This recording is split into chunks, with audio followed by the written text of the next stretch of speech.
we gotta talk about Primetime, Deion Sanders. And he held a press conference, and I know this graphic say what the pros saying about Coach Prime maybe leaving Colorado Buffaloes.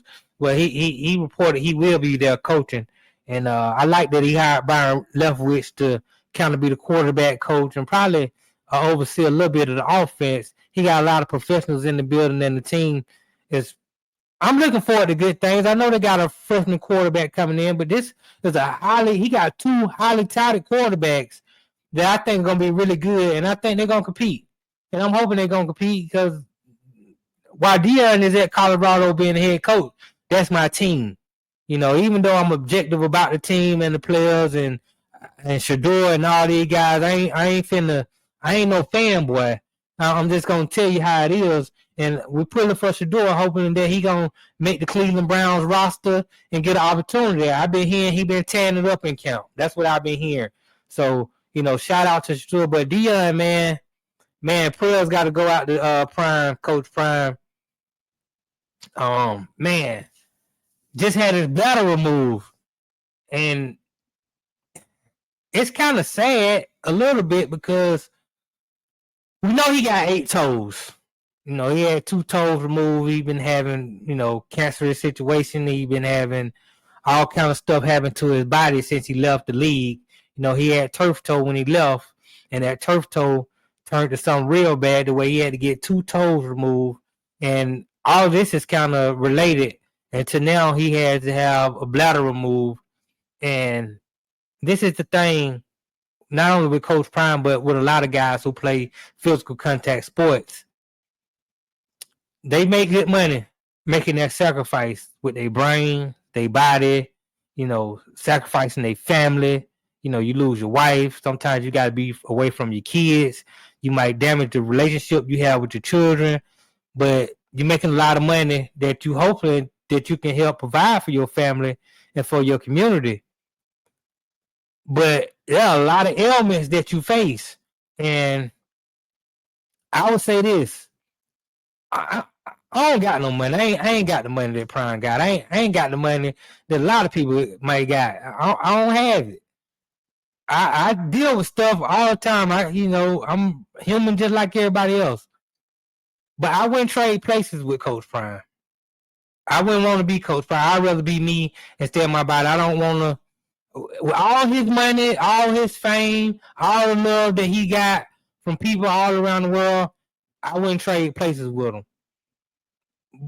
Because I'd rather just be in my lane. Your health is invaluable. That's the most important thing you can have. And, man, I feel bad for Coach Prime, but one thing about it, I don't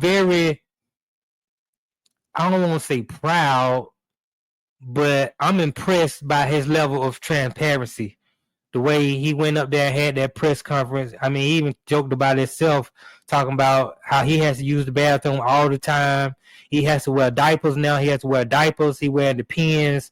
Him and his grandson got a joke that when they wake up, they're going to see who diaper is heavier, his or his grandson. He turned an embarrassing situation to a situation where it's a lot of people that are going through what Coach Prime is going through. And he said, don't be shamed. It even happened to me. What we got to do is we got to talk about it. We got to not allow this to affect our mental health. We just got to understand we got to keep pushing and we got to keep plugging and we got to keep believing in a higher power, understanding that I could be gone. I could be out of here. And, man, I mean, that's powerful. That's a tough thing to do. But Coach Prime did that. And I commend Coach Prime. I commend definitely prayers up to Coach Prime. Definitely prayers up to Coach Prime. So, man, I'm definitely rooting for him, man. I'm definitely a big supporter of Coach Prime. He's one of my favorite football players ever. Definitely playing. I mean, he had the flash, he had the pizzazz, he had all the talent, he had the swag, and he still got it. He's still that dude. You ask me, that's Coach Prime, that Deion, that Prime Time, that 21. So, man, Coach Prime, I just want to say, man, we appreciate everything you do and everything you've done. I know there's a lot of folk that criticized you when you left the HBCU and you decided to take your talents to Colorado, but you left Jackson State in a good place to the point they won a national championship last year. You put the right coach in place in TC, and they won a national championship last year. You got a lot of coaches that look like you on your sideline, and those guys, based off the success of Colorado, those guys are gonna have opportunity to be head coaches in college, and you're gonna build up more black coaches in the college community. I mean, what Coach Prime is doing and the strategy he has, I think is masterful, and I really appreciate Coach Prime for what he's doing. Make sure y'all hit that like and that subscribe button. Make sure you share with somebody, let them know that the controversial truth is here, and we're gonna get into a lot of things.